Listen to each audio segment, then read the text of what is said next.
அன்னைக்கு அம்மிகளை ஒரு தமிழாசிரியர் ஜெயசங்கர். இன்று நம்ம பார்க்கக்கூடிய பாடம் என்னன்னா 10ஆம் வகுப்பு தமிழ் பாடத்துல முத்துக்குமாரசாமி பிள்ளை தமிழ் பார்க்கலாம்.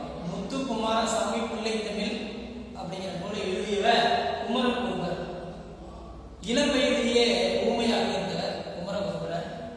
அவருடைய தாய் தந்தையர் வேண்டுதலுக்கு இணங்க முருகனுடைய அருள் பெற்று மீண்டும் அந்த ஊமை நிலையிலிருந்து பேசக்கூடிய திறன் பெற்றதுனால முருகனுக்கு ஒரு திருப்பாடம் எழுதணும்னு சொல்லிட்டு இந்த முத்துக்குமாரசாமி பிள்ளை தமிழ் பற்றி எழுதியிருக்காரு. இந்த நூல் என்ன சொல்லுது அப்படிங்கிறது பார்க்கறதுக்கு சந்தத்துடன் உள்ள பாடல்களில் உயிர்ப்பு அதிகம் இருக்கும். ரைமியா பாடல் மாதிரி சந்தனை மிக்க பாடல்களுக்கு ஒரு உயிர்ப்பு எப்பொழுதுமே இருக்கும் அப்படிங்கிறாங்க. கேட்போருக்கும் ஈர்ப்புக்கும் இருக்கும். கேட்போருக்கும் ஒரு ஈர்ப்பு இருக்கும். அந்த பாட்டை கேட்பொழுதுமே எடுத்துக்காட்டா ஒரு சிலருக்கு பார்த்தீங்கன்னா இந்த திரைப்பட பாடல்கள் மீது அதிகமான மோகம் இருக்கும். அந்த பாடல்களை கேட்டோன்னே இசையை கேட்டோன்னு பாட தொடங்குது. அதுதான் ஈர்ப்பு அப்படிங்கிறாங்க. தொடக்கம் முதல் தமிழ் இலக்கியத்தில் சந்தத்தை ஊட்டிய இசை நாட்டிய பாடல்கள் மொழிக்கு பெருமை சேர்த்தன. இப்ப கிடையாது, சங்க காலத்திலிருந்து மொழிக்கு இசையை ஊட்டி பெருமை சேர்த்தது அப்படின்னு இந்த பாடல்களை நம்ம சொல்லலாம். ஏற்றம் இறைக்கிறதுக்கு ஏற்றம் சந்தத்தை கொண்டிருக்கிறது. இதுதான் என்ன சொல்றாங்க, நாட்டுப்புற தமிழ்னு சொல்லலாம். கிராமப்புறங்கள்ல வயல்வெளிகளில் வேலை செய்யும் பொழுது தன்னுடைய தலைப்பை போக்குக் கொள்வதற்காக பாடல்களை பாடுதல். அது என்ன சொல்றாங்க, நாட்டுப்புற தமிழ் அப்படின்னு சொல்றாங்க. குழந்தையின் தலை அசைத்தலுக்கும் சந்தம் அமைத்து தருகிறது பிள்ளை தமிழே. இப்படி ஒவ்வொன்றா அவங்களுக்கு ஒவ்வொரு விதத்துல தமிழ் மொழி இசையுடன் பாடி நாட்டுப்புற பாடல்களை வளர்த்தது போல தமிழுக்கும் இசையமைத்து சந்தம் அமைத்து குழந்தையின் தலை அசைத்தலுக்கு ஏற்ப பாடல்களை பாடுவதுதான் பிள்ளை தமிழ் அப்படின்னு சொல்றோம். இதுதான் இந்த பிள்ளை தமிழ். முத்துக்குமாரசாமி பிள்ளை தமிழ்லாம் இறைவனை, அதாவது வணங்கக்கூடிய இறைவனை முருகப்பெருமானை ஒரு பிள்ளையாக பாவித்து இந்த பாடலின் வாயிலா அந்த பாட்டு தந்திருக்கார் குமரகுருபரர்.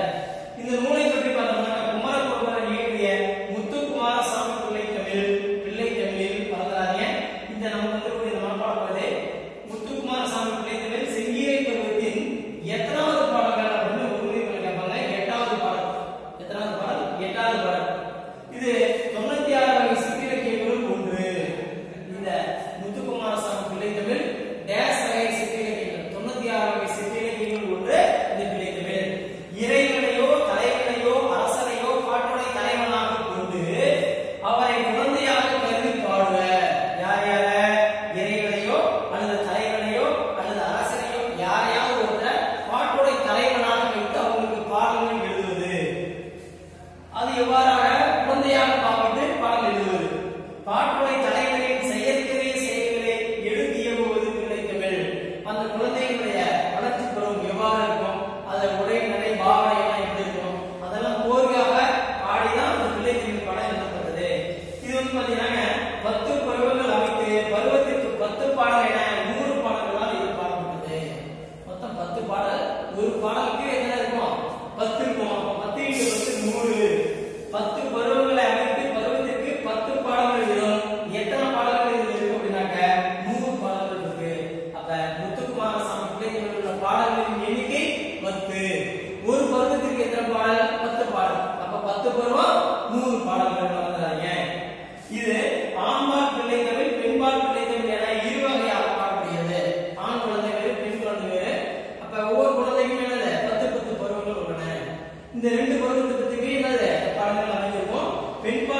செங்கீரை தாள் சப்பாணி முத்தம் வருகை அம்புல் இந்த 7 பருவங்களும் ஆண்பால் பிள்ளைத்தமிழ் பெண்பால் பிள்ளைத்தமிழ் ரெண்டுக்கு பொதுவானது. இதுல இறுதியா இந்த 3 வேணும் இல்லையா? 7 இருக்கு, இந்த 3 இறுதியாக இருக்கக்கூடிய 3 ஆண்பால் பிள்ளைத்தமிழ் இறுதியா என்னன்னா சிற்று சிறுவரை சிறுதை இந்த 3 ஆண்பால் பிள்ளைத்தமிழுக்குரிய பருவங்கள். அப்ப ஆண்பால் பிள்ளைத்தமிழுக்குரிய 10 பருவங்கள் அப்படின்னா என்னன்னா காப்பு செங்கீரை தாள் சப்பாணி முத்தம் வருகை அம்புலி சிற்று சிறுவரை சிறுதை இது ஆண்பால் பிள்ளைத்தமிழுக்குரிய 10 பருவங்கள். அதே போல பெண்பால் பிள்ளைத்தமிழுக்குரிய 10 பருவங்கள் இந்த 7ஓட நம்ம 3 சேர்த்துக்கணும். எனவே காப்பு செங்கீரை தாள் சப்பாணி முத்தம் வருகை அம்புலி இந்த 7ஓட பெண்பால் பிள்ளைத்தமிழுக்கு இறுதியா இருக்கிறது 3 கலங்கு அம்மானை ஊசல் கலங்கு அம்மானை ஊசல் இந்த 3 பருவத்தை சேர்த்து மொத்தம் 10 பெண்பால் பருவங்கள் வந்தாங்க. இப்ப இரண்டாவதா அதாவது பொதுவான பருவங்களில் இரண்டாவது பருவம் இந்த செங்கீரை பருவம். ஆணுக்கு பெண்ணுக்கு இருக்கு. இந்த செங்கீரை பருவம் அப்படின்னா என்ன அப்படின்னா செங்கீரை செடி காற்றில் ஆடுவது போன்று குழந்தையின் தலை 5 அல்லது 6 மாதங்களில் மென்மையாக அசையும். பிறந்த குழந்தையானது 5வது 6வது மாதங்கள்ல தன்னுடைய குழந்தையை என்ன பண்ண தலையை ஆட்டும். அந்த ஆடக்கூடிய நிகழ்வில் அசையும் இப்பருவத்தினை செங்கீரை பருவம் என்ற அந்த பருவம் தலையை ஆட்டக்கூடிய அந்த பருவம் குழந்தை பிறந்து 5 அல்லது 6வது மாதங்கள்ல தன்னுடைய தலையை அசைக்கும். அந்த பருவத்திற்கு செங்கீரை பருவம் அப்படின்னு சொல்றாங்க. எதுக்கு உண்மையாக செங்கீரை செடி எப்படி காற்றில் ஆடுமோ அதற்கு உண்மையாக இப்பருவத்தை செங்கீரை பருவம் என்ப. இப்பருவத்தில் குழந்தைகள் தன் இருக்கையை ஊன்றி ஒரு காலினை மடக்கி மற்றொரு காலை நீட்டி தலையை நிமிர்த்தும் முகம் அசைத்தும் ஆடும். ஒரு கைய 2 கையை ஊனிட்டு ஒரு காலை மடக்கிட்டு தன்னுடைய தலையை நீட்டி ஆடும். அதுதான் செங்கீரை பருவம் அப்படின்னு சொல்றோம். இந்த செங்கீரை பருவத்தை பற்றி தான் நமக்கு பாடங்கள் அமைந்திருக்கு. இதுல என்னென்ன அணிகலன்களாக அதாவது முத்துக்குமார சாமியில முருகனை பற்றி குமரகுருவர் பாடியிருக்கார். அவரை புகழ் அப்படின்னு சொல்லியிருக்கார். அப்ப அந்த புகழை இது மாதிரியான அணிகலன்கள் எல்லாம் அணிந்து கொண்டு நீ ஆடுவாயாக பாடியிருக்கார். என்ன மாதிரியான அணிகலன்கள்? சிலம்பு கிங்கிணி இது எங்க அணிவாங்க? காலில் அணிவது. இது ஒரு ஒருமுறை பெண்கள் கேட்பாங்க. அப்ப காலில் அணியக்கூடியது சிலம்பு அணிவாங்க, கிங்கிணி அணிவாங்க. எங்க? குழந்தைகளுடைய காலில். அடுத்தது அரஞ்ஞான் கயிறுவாங்க. அரஞ்ஞான் அது எங்க அணிவாங்க?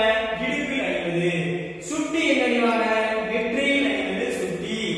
குண்டலமும் குலை என்றால் பெரிதாக உள்ள ஹோல் மாதிரி ரொம்ப வெயிட் இல்லாதது, எடை அதிகமாக இல்லாத லேசானது, அதுதான் குலை. குண்டலமும் குலையும் காதில் அணிவது. சூழி அப்படின்னா தலையில் அணிவது. வீடு மாதிரி சொல்றாங்க சூழி காதில் தலையில் அணிவது. இது எல்லாமே அணிகலன்களாக என்ன பண்ணிருக்காங்க இந்த பாடப்பகுதியில குமரகுருபரர் புகழை வாழ்த்து இவ்வாறாக நீ ஆடுவாய் என்ற முருகப்பெருமானை வேண்டி விரும்பி ஒரு பாடல் பாடுகிறார். இந்த பாடல்கள் மனப்பாட பகுதி. இதனுடைய தொடர்ச்சியாக அடுத்த வகுப்புல நம்ம அந்த மனப்பாட பாடல்களையும் அதாவது சந்தம் அமைத்து உயிர்ப்புடன் இருக்குதா அந்த பாட்டை